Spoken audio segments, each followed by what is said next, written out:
এক বোন তার একটি সমস্যার কথা জানিয়েছেন। দুলাভাই আমার সাথে ফোনে খারাপ খারাপ কথা বলে। আমি আগে পেপারে পড়তাম, কখনো ভাবিনি যে এই ঘটনাগুলো আমার নিজের জীবনে ঘটবে। আমার বয়স 20 বছর। আমরা এক ভাই দুই বোন। আমার আপুর বিয়ে হয়েছে 3 বছর হলো। আমার আপুর এর মধ্যে 2টি বাচ্চা মিসক্যারেজ হয়েছে। গত 1.5 বছর আগে একটি ছেলে পেটে থাকতে মারা যায়। তখন থেকে ওর স্বামী ওকে অ্যাভয়েড করত, শারীরিক কোনো সম্পর্ক করতে চাইতো না। আবার দুলাভাই নিজেই আমাকে এসব বলতেন। এই বছরের প্রথম দিকে দুলাভাই আমাকে বললেন আপুর ফিগার নাকি তার পছন্দ না, আমার বডি ফিগার ভালো লাগে তার। আরও বললেন যে আপুর সাথে যখন যৌন মিলন করেন তখন আপুর জায়গায় আমাকে ভাবেন এবং এতে তিনি অনেক সুখ পান। শেষ পর্যন্ত তিনি আমার শরীরের আপত্তিকর ছবিও চেয়ে বসলেন। এরপর আমি তাকে অ্যাভয়েড করতাম।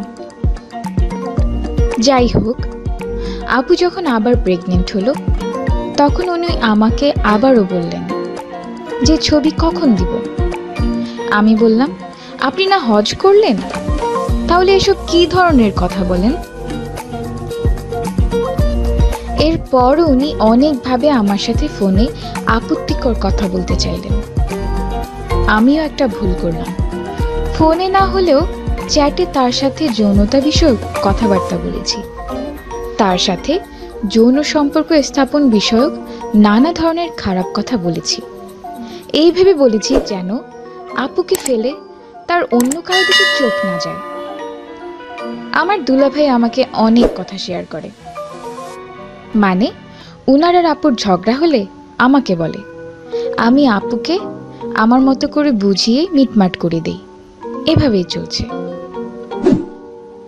এখন কি করব আপু? ইসলামে কি সেক্স চ্যাট বা ফোন সেক্স করা হারাম?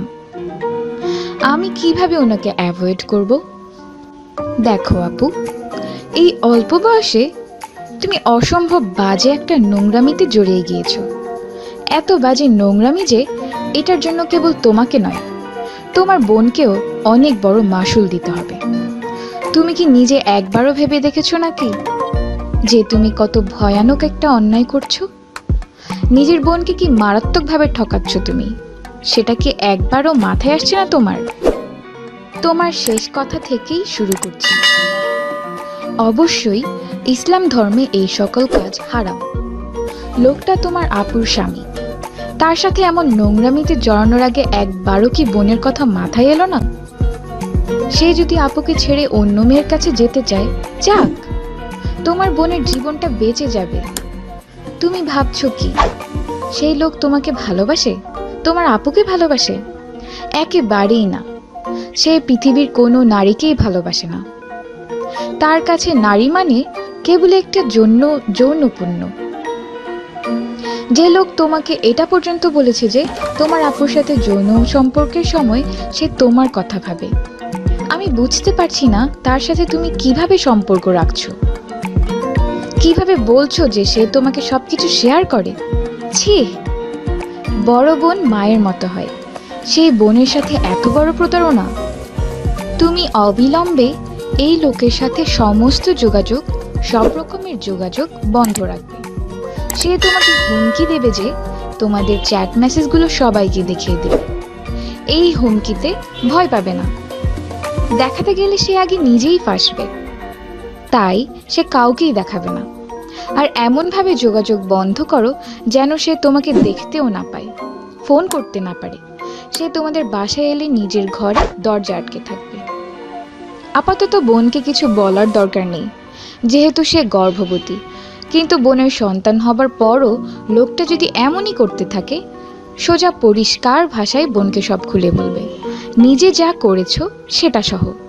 তোমার বোনের অধিকার আছে জানার যে তার স্বামী কি নোংরা একটা মানুষ। একটা কথা জেনে রাখো, এই লোক তোমাকে ভালোবাসে না। স্ত্রী গর্ভবতী, তাই সে যৌন সুখ লাভের জন্য তোমাকে খোঁজে। তার কোনো মিষ্টি কথায় ভুলবে না। ভবিষ্যতে তুমি যখন কাউকে ভালোবাসবে বা বিয়ে করবে, এই লোক কিন্তু তোমার জীবনে তখন মারাত্মক অশান্তি তৈরি করবে। এই লোক তোমাকে বেশি উত্ত্যক্ত করলে তুমি পাল্টা হুমকি দেবে, সবকিছু জানিয়ে দেওয়ার। হজ করলেই একজন মানুষ ভালো হয়ে যায় না যে তার সব কথা তোমাকে শুনতে হবে। তার উদাহরণ এই তো, এই দুলাভাইয়ের মাঝেই দেখছো। লোক দেখানো এই হাজিরা নিকৃষ্টতম প্রাণী। আশা করি বিষয়টি বুঝতে পেরেছো।